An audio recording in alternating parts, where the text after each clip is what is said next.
بسم الله الرحمن الرحيم. الحمد لله رب العالمين، والصلاة والسلام على أشرف الأنبياء وإمام المرسلين نبينا محمد وعلى آله وأصحابه أجمعين.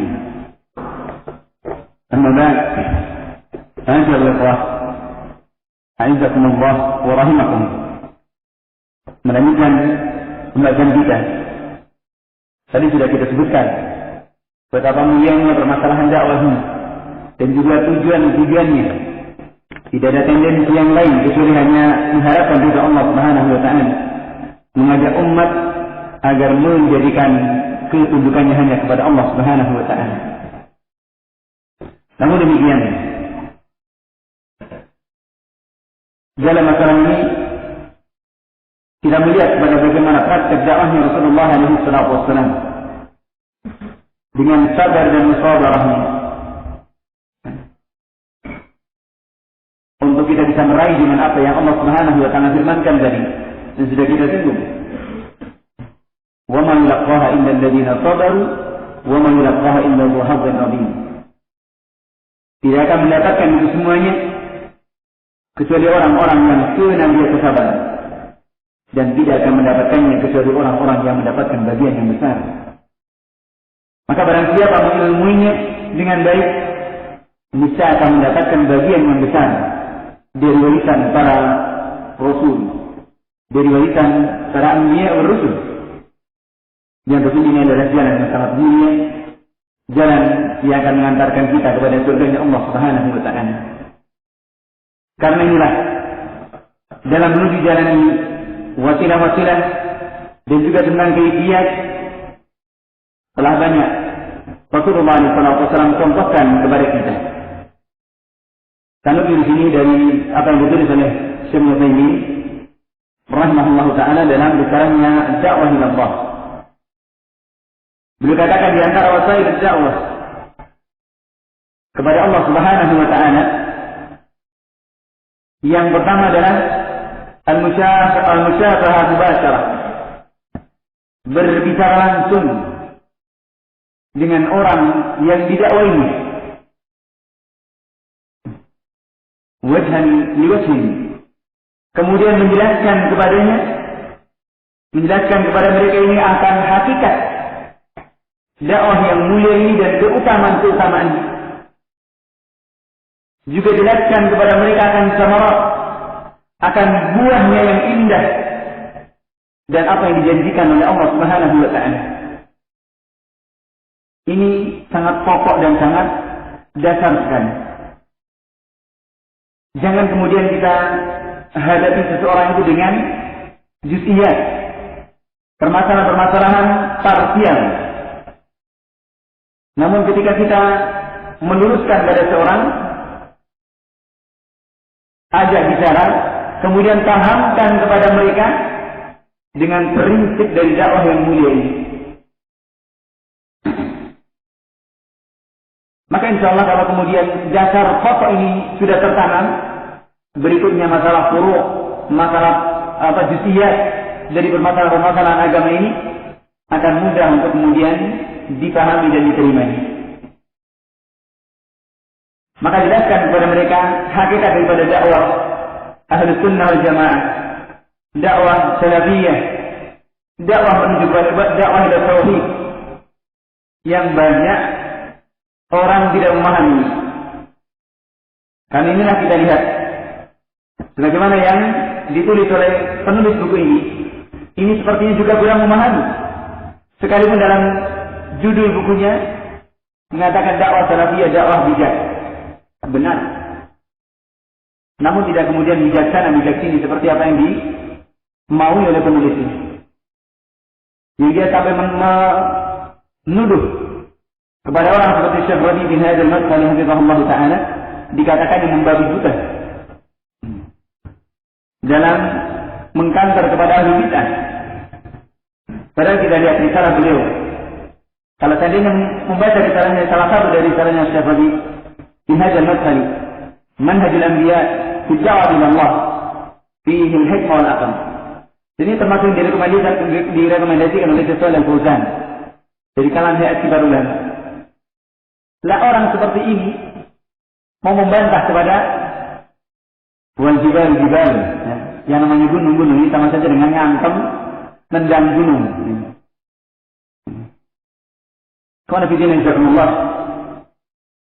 Ini dari awal lembarannya berawal dari caci-makiannya kepada Syekh Rabi bin Hadi al-Madkhali. Dan kemudian kepada masyayikh Ahlu Sunnah wal Jamaah dan berikutnya. Tidak tahu apa yang dimauinya, seolah-olah ingin memberi nasihat. Di akhirnya mengatakan, saya berikan nasihat. Katanya, Allah musta'an. Masa katakan tadi, barangkali Allah Ta'ala alam, ya, seperti apa yang dikatakan oleh Nabi alaihi salatu wasallam, Ruwaibirah, ya, yang bicara. Maka artinya kemudian dibantah seperti ini. Dan nukilan-nukilannya pun juga sekedar nukilan saja. Somot sana, somot sini. Dan dari yang jelas, ini menunjukkan tidak pahamnya akan dakwah yang mulia ini. Allahumma ta'ala. Entah demikian ya para hadirin insyaallah. Tentunya yang namanya dakwah, jalan yang mulia ini sekali lagi banyak rintangan-rintangan yang menjadikan kita semakin sungguh-sungguh untuk kemudian mempersenjatai diri kita dengan ilmu dan amal.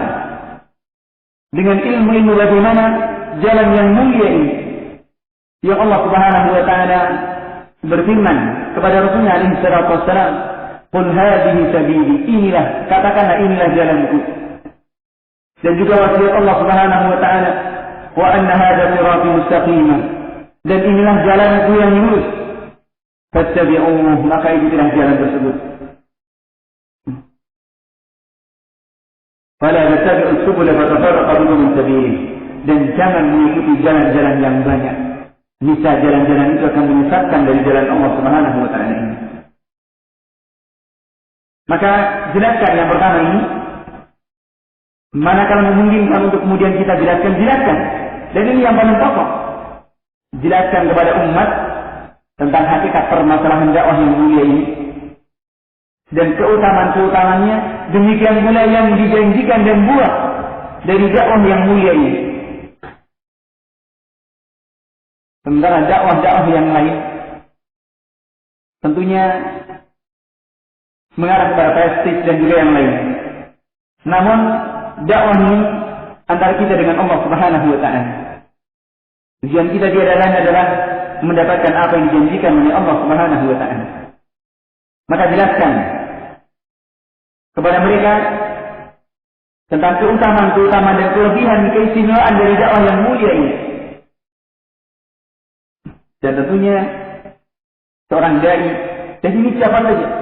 Kewajiban ini adalah bagi siapa saja. Bukan hanya kepada mereka-mereka yang para ulama setiap muslim. Terkena kewajiban ini sesuai dengan kadar keilmuannya masing-masing. Untuk kita menegakkan amar ma'ruf nahi munkar ini adalah sesuai dengan kadar apa yang kita miliki. Maka seorang yang mengajak kepada Allah Subhanahu wa taala hendaknya, kata beliau, mengetahui sejauh mana kadar dari menerimanya orang-orang yang diajaknya ini. Dan juga lapang dadanya mereka untuk menerima dakwah ini. Dan ini terlihat dari raut muka atau juga terkadang dari sikap-sikap mereka, agar juga bermuamalah kepada mereka sesuai dengan keadaan mereka.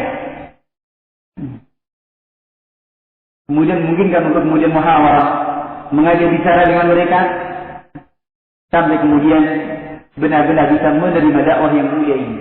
Karena hakikat dakwahnya adalah dakwah pada fitrah, kepada fitrahnya manusia dari asal penciptaannya. Dan ini insyaallah akan lebih mengena dan akan lebih bisa diterima. Karena jelas dakwahnya adalah tanpa tendensi dan juga tanpa tujuan-tujuan yang lain. Apalagi sampai kepada menjadikan agama ini menjadi komoditas politik. Allahumma musta'an. Ini yang pertama. Kemudian kata beliau, yang kedua, al-musyawarah ghairu mubasyarah. Berbicara sekalipun tidak langsung. seperti dengan lewat perantaraan radio dan yang semisalnya. Maka bahkan ini mungkin manfaatnya akan lebih umum dan lebih menyebar untuk mendekatkan sunnah di tengah-tengah umat. Bahkan ini barangkali lebih merata daripada ketika berbicara langsung dengan beberapa orang atau dalam satu majelis misalkan. Nah, ini juga satu hal yang mesti menjadi perhatian kita untuk memberikan manfaat kepada umat dan mengingatkan kepada umat sesuai dengan apa yang kita mampu untuk melakukannya. Demikian pula juga antara itu kita dengan cara menulis, baik lewat karya-karya dalam lembaran-lembaran majalah ataupun juga buletin-buletin dan yang lainnya yang sesuai dengan keadaan. Dan tentunya ini pun juga memiliki keistimewaan dan kelebihan yang tidak didapatkan ketika berbicara langsung.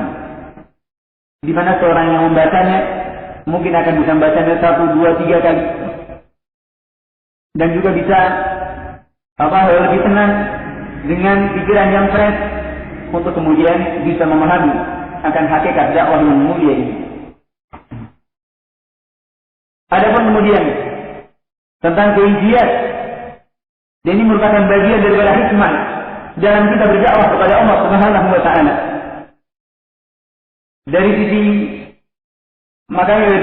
dakwah ini adalah juga melihat, dan ini berbeda sesuai dengan keadaan orang-orang yang diajaknya. Kata beliau, yang pertama, an yakuna raghiban fil khair, muqbilan alaih, walakinnahu qad yuzhiluhu wa yakhfa alaih. Yang pertama, terkadang ada orang yang dia memang senang dengan kebaikan dan mau menerima dengan kebaikan. Namun, dan ini umumnya orang seperti itu. Namun terkadang dia tidak tahu akan kebaikan tersebut. Atau kemudian ada syubhat dan ada kerancuan standar kebaikan ini. Dan kebaikan ini tersembunyi daripadanya. Maka orang yang seperti ini cukup untuk kemudian dijelaskan kepada mereka tentang apa-apa yang diperintahkan oleh Allah dan Rasulnya alaihi salatu wassalam. Manakala memang sudah terlihat raghiban lil khair, senang dengan kebaikan, dan hatinya sudah tunduk dengan kebaikan, maka ketika disampaikan ini perintah Allah, ini larangan, ini tidak boleh, ini diharamkan, dan seterusnya, akan mudah untuk kemudian menerimanya.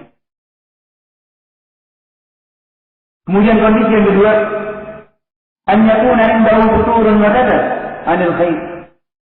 Barangkali seseorang itu ada padanya futur dan malas dari kebaikan. Ada semacam kebosanan. Atau kemudian mudah menerima dengan keburukan. Maka yang seperti ini tidak cukup untuk dengan ajakan saja. Namun perlu diberikan kepadanya dengan mau'izatul hasanah, dengan nasihat-nasihat yang baik, baik berupa targhib ataupun tarhib, berupa janji dan juga ancaman. Janji dengan kebaikan dan ketaatan, dan dijelaskan akan keutamaan-keutamanya. Demikian pula dengan ancaman-ancaman, bagaimana akibat yang ditimbulkan manakala menyimpang dari jalan kebenaran.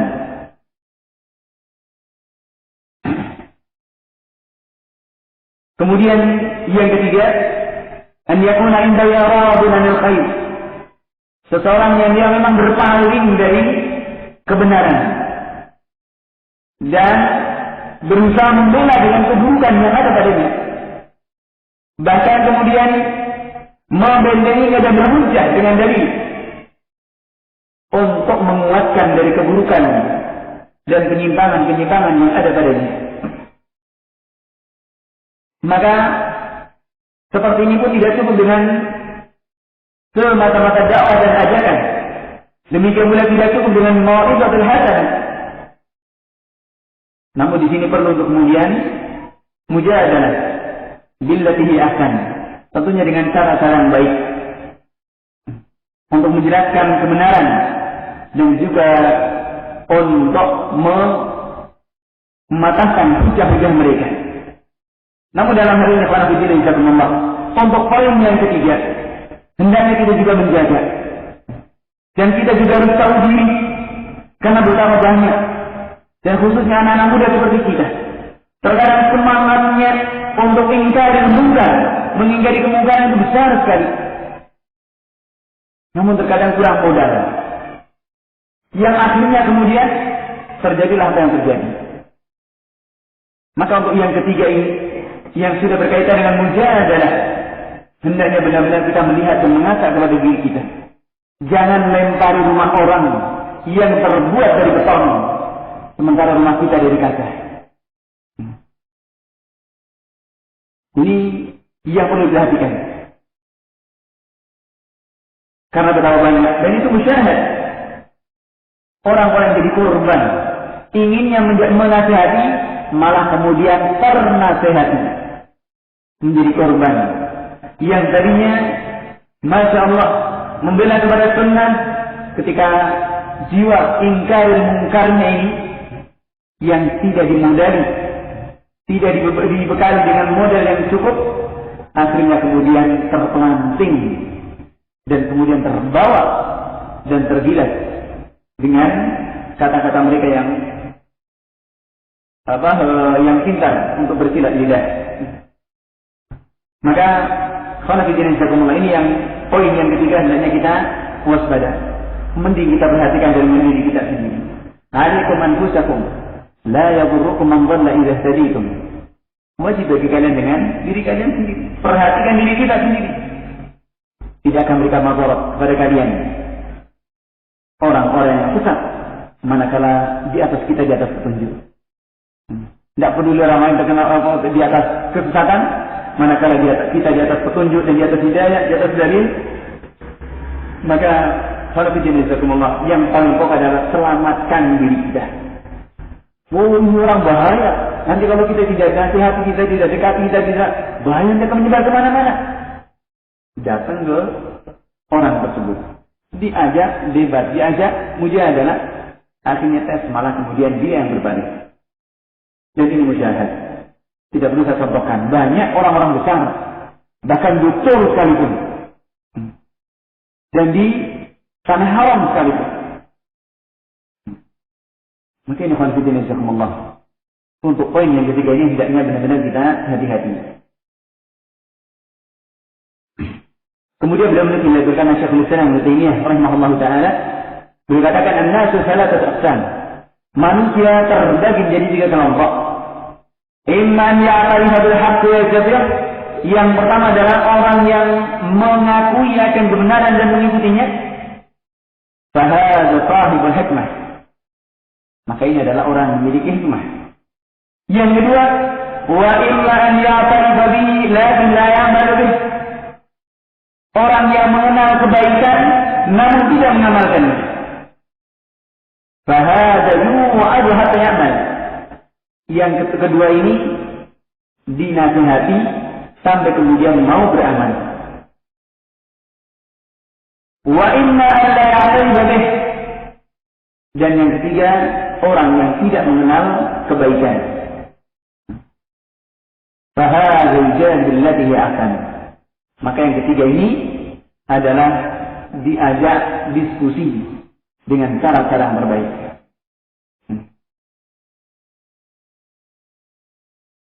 Ini kata beliau rahimahullahu ta'ala. Maka jika yang diajak ini setelah jidal, setelah diskusi, kemudian menempuh jalan yang baik, jalan yang adil, dan mengakui akan kebenaran, maka yang keempatnya adalah sebagaimana yang Allah Subhanahu wa taala sebutkan, "Wala tujadilu ahlal kitab illa billati hiya ahsan, illa alladziina zalamu minhum." Dan jangan kalian berbicara kepada ahli kitab kecuali dengan cara yang baik, kecuali orang-orang yang zalim dari mereka. Siapa mereka? Alladziina zalamu minhum. Orang-orang yang zalim di sini dari mereka ini Ayhan wajil haq, orang-orang yang mereka menyimpang, yang mereka menjauh dari jalan kebenaran, dan mereka lari dari jelasnya dalil, dan mereka menentang dan membangkangnya, dan mukabbar, menyombongkan diri. Maka seperti ini, orang-orang yang seperti ini yang poin yang keempatnya, tidak cukup dengan jidal. Pindah dari jidal kepada mungkin boleh dengan sikap yang sedikit keras. Dengan memerangi mereka, dengan apa yang bisa menahan mereka, dan bisa menjadikan jerahnya mereka dari kemungkaran-kemungkaran ini. Namun para pimpinan yang saya untuk poin yang keempat ini, bukan tugas masing-masing individu. Bukan tugas masing-masing orang. Kalau sudah berkaitan dengan masalah yang keempat ini. Maka ini adalah tugasnya dari sultan. Orang-orang yang punya kekuasaan. Karena apa? Kalau kemudian yang melakukannya ini adalah afrod, yang terjadi bukan ingkar mungkar, tapi fawda. Yang terjadi keporak-porandaan di mana-mana. Dan ini bukan hikmah. Dan ini bahkan termasuk kezaliman, karena menempatkan sesuatu tidak pada tempatnya. Dan tentunya mazharat itu lebih besar. Dan kerusakan yang lebih banyak di hadapan manusia. Apalagi kemudian mengatasnamakan Islam. Maka ini ini yang banyak terjadi dan banyak tidak dipahami. Dengan alasan ingkar mungkar, dengan alasan takut untuk dikatakan sebagai orang yang lemah imannya.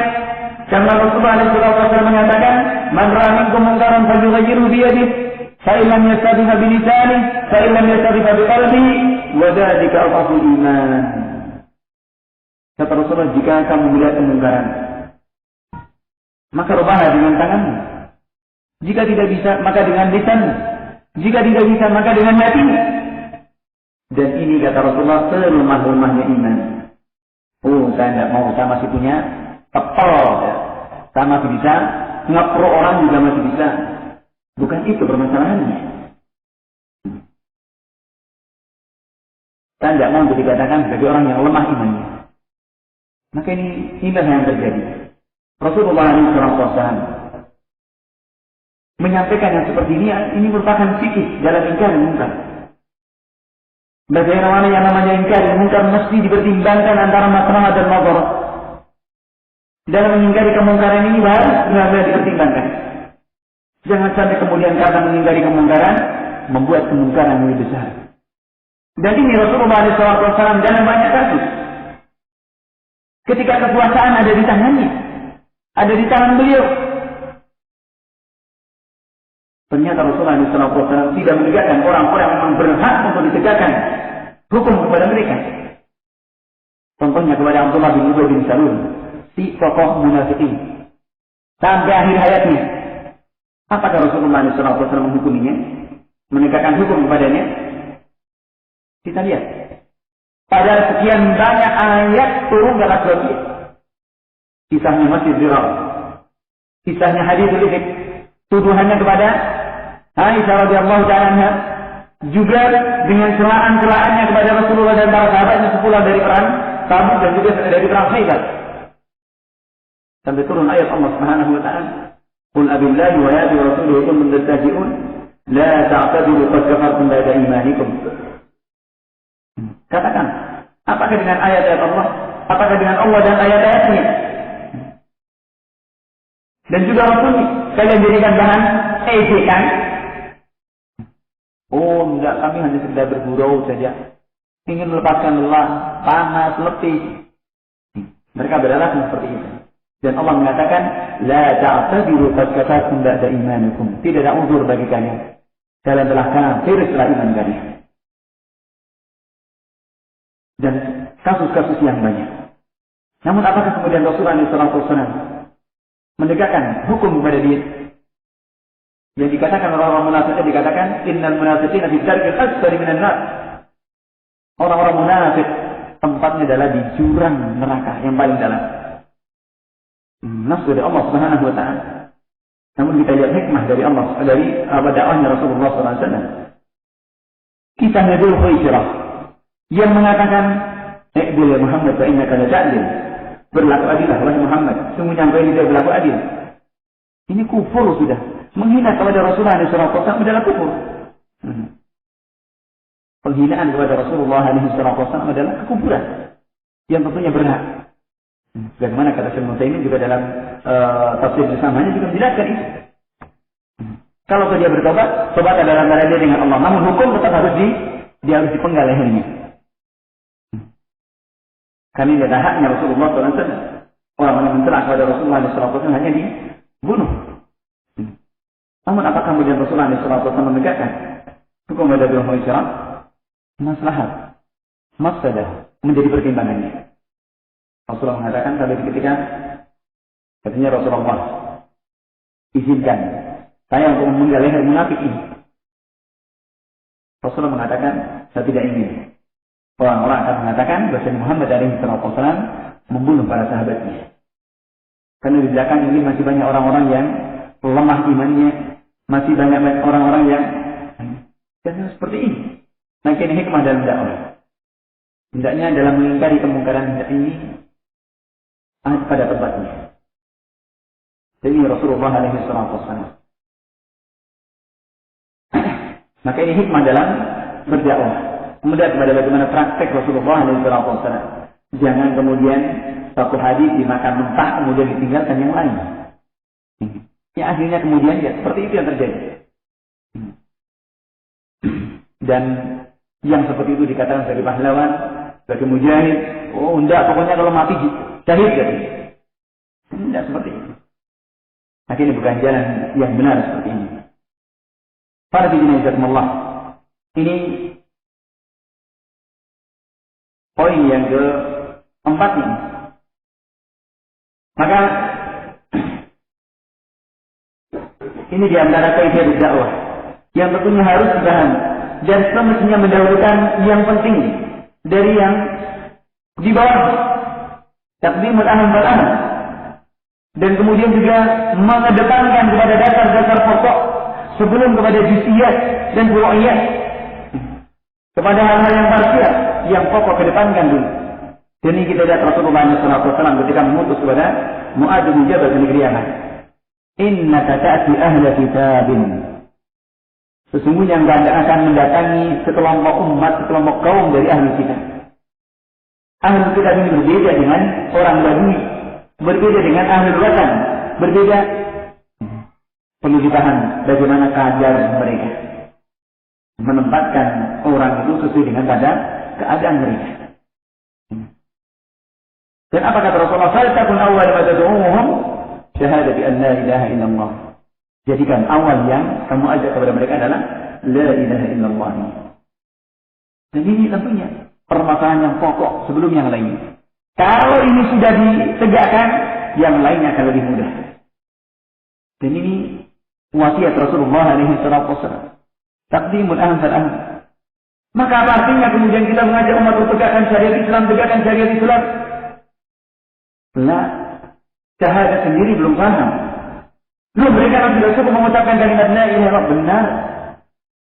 Betapa banyak orang mengucapkannya, namun tidak memahaminya. Betapa banyak orang mengucapkan namun melanggar konsekuensi. Betapa banyak orang mengucapkannya namun tidak mengamalkan. Hakikat daripada kalimat yang mulia ini. Dia dikatakan lebih berat daripada 7 langit dan 7 bumi. Maka ini hakikat dakwah adalah kepada tauhid, memahamkan kepada mereka dengan permasalahan ini. Dan ini kita lihat Rasulullah SAW. Awal dakwahnya dan sampai akhir hayatnya adalah mengajak umat kepada tauhid Allah. Mengajak dengan kalimat la ilaha illallah. Qul la ilaha illallah tuflihu. Ucapkan kalimat la ilaha illallah, maka kalian akan selamat, akan sukses. Dijamin kesuksesan manakala mengucapkan kalimat la ilaha illallah. Bukan dengan dijamin kalau kamu mau mengikuti dakwah ini, kamu nanti punya mansab, punya kedudukan, kamu mendapatkan jabatan, kamu ini dan itu. Bukan itu. Ini yang dijadikan oleh Rasulullah SAW adalah jannah. Bagaimana banyak kasus. Ketika Rasulullah SAW mengajak, apa bagian kami dari ini semuanya ya Rasulullah? Walakumul jannah. Bagaimana juga wasiat Rasulullah SAW kepada keluarganya Ammar bin Yasir. Isbir ala Yasir, fa inna mau'idakumul jannah. Sabarlah wahai keluarga Yasir. Sesungguhnya janji untuk kalian adalah surga. Ini kita lihat. Diberikan janji dengan yang lebih baik. Bukan dengan mansib, bukan dengan... Ini yang menjanjikan adalah Allah, bukan kita. Lain dengan dakwah-dakwah yang lain. Jadi tentunya akan dikejar-kejar ketika sudah masuk. Loh kok saya nggak dapat bagian loh kok, dan seterusnya dan seterusnya. Macam mana fi'ilnya Allah. Ini yang menjadi perhatian bagi kita. Kembali mengajar bagaimana dakwah Nabi alaihi salatu wassalam sampai akhir hayatnya pun juga dengan kalimat tauhid. Dan kemudian untuk terjadinya tauhidul ummah ketika mereka benar-benar di atas tauhidullah. Mereka benar-benar bertauhid kepada Allah Subhanahu wa taala. Sampai akhir hayatnya kita lihat Rasulullah SAW memperingatkan kepada kita dari hal-hal yang akan menggelincirkan dan menodai pada kalimat la ilaha illallah. Ketika sudah menjelang meninggalnya, dalam pengakuan Aisyah radhiyallahu ta'ala anha, beliau bangkit dan mengatakan, "La'anallahu yahud dan nasara ittakhadhu qubur anbiya'ihim masajid." Laknat Allah bagi Yahudi dan Nasara yang mereka menjadikan kubur-kubur para nabi sebagai masjid. Apa artinya Rasulullah mengatakan seperti itu sampai akhir hayatnya? Padahal sahabat semuanya sudah, Masya Allah, dengan keimanan dan juga dengan keilmuan yang Rasulullah SAW telah ajarkan kepada mereka. Ini kita lihat sampai akhir hayatnya. Dan ternyata apa yang diperingatkan Rasulullah SAW menjadi kenyataan sekarang ini. Bisa kita lihat. Betapa banyak kubur-kubur menjadi masjid, rumah-rumah menjadi kuburan, masjid, Allah musta'an. Entah apa jadinya. Jadi tempat-tempat yang penuh dengan kemungkaran-kemungkaran. Dari bid'ah dan seterusnya. Ini benar. Dan ini semestinya kita cermat dengan hal-hal yang seperti ini. Maka hanafiddin jazakumullah. Ini yang dituntunkan dan dinasihatkan oleh para ulama kita. Hendaknya hikmah dalam dakwah ini tidak lain adalah kembali kepada tuntunan-tuntunan Rasulullah SAW. Tidak kemudian hikmah di sini adalah bil hikmati wal mau'izatil hasanah. Bil hikmah adalah di sini adalah di sunnah. Kita lihat bagaimana sunnah Nabi SAW. Sikap beliau kepada non-Muslim, sikap beliau kepada Yahudi, sikap beliau kepada sesama Muslim, sikap dan seterusnya. Ini kita lihat bagaimana sikap beliau dalam dakwah. Kisahnya dengan Sumamah bin Utsal yang menjadi tawanan di jadung di salah satu tiang masjid. Setiap hari di dalamnya dengan baik.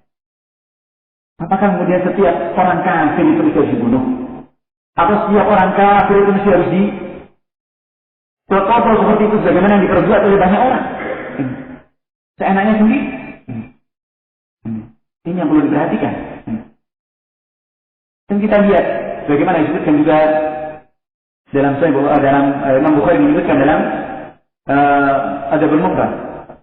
Ini kita lihat diantaranya kisahnya dari Abdullah bin Umar radhiyallahu ta'ala anhu mengatakan ketika masak di rumahnya dan buat marok, kemudian mengatakan pada keluarganya, sudahkah diberi tetangga, sudahkah dihadiahi dengan marok ini tetangga kita Yahudi itu?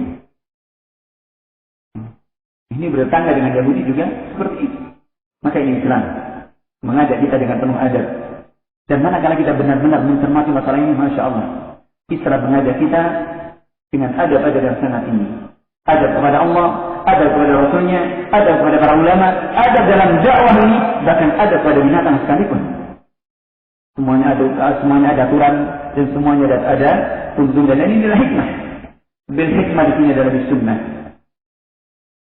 Maka keharusan untuk kita kemudian mempelajari akan sunnah-sunnah Rasulullah SAW agar benar-benar jalan yang kita tempuh itu sesuai dengan jalan yang telah dilalui oleh Rasulullah SAW. Ini barangkali Allah Ta'ala yang bisa kita kaji pada kesempatan ini. Mudah-mudahan ini pun semuanya sebagai penyemangat, sebagai tasbih bagi kita untuk kita belajar mempelajari lebih banyak dari permasalahan-permasalahan dakwah yang mulia ini, dan juga bagaimana konsekuensi-konsekuensi dalam dakwah ini, dan bagaimana semestinya yang harus kita miliki dalam kita berdakwah dari sifat-sifat seorang dai yang mengajak kepada Allah Subhanahu wa taala. Ini juga perlu kita kaji. Namun barangkali la yas'aluna al-waqt, tidak luas bagi kita waktunya, dan ini qadral mustata', ini sekedar yang bisa kita mampu untuk kita kaji pada kesempatan ini. Mudah-mudahan apa yang kita kaji pada kesempatan ini benar-benar bisa menjadikan momen bagi kita, dan untuk kita benar-benar sungguh-sungguh dalam kita menapaki jalan yang mulia ini, dan kemudian kita mengilmuinya kembali kepada sunnah-sunnah Nabi SAW. Bagaimana Rasulullah SAW menapaki jalan yang mulia ini sampai kemudian meninggalkan kita dalam keadaan ala mahajjatul bayda, yang malam seperti siangnya. Yang ini tentunya adalah satu hal yang menjadi perhatian bagi kita untuk kita sungguh-sungguh dalam kita belajar mengikuti kepada jejak beliau alaihi salatu wassalam. Maka terakhir kita hanya bisa berdoa kepada Allah Subhanahu wa taala agar senantiasa diberikan taufik dan bimbingan dan oleh Allah Subhanahu wa taala. Kalaulah bukan karena taufik dari Allah, tidak mungkin kita akan bisa istiqamah, tidak mungkin akan kita bisa melalui jalan yang mulia ini. Maka hanya kita mohon kepada Allah Subhanahu wa taala agar diberikan sabar dan istiqamah sampai kita menghadap kepada Allah Subhanahu wa taala senantiasa di atas jalur risalahnya. Amin ya rabbal alamin. Wallahu a'lam bishawab. Kurang lebihnya mohon maaf. سبحانك وبحمدك أشهد أن لا إله إلا أنت أستغفرك وأتوب إليك وبالله التوفيق وصلى الله وسلم على نبينا محمد وعلى آله وأصحابه أجمعين والحمد لله رب العالمين والسلام عليكم ورحمة الله وبركاته.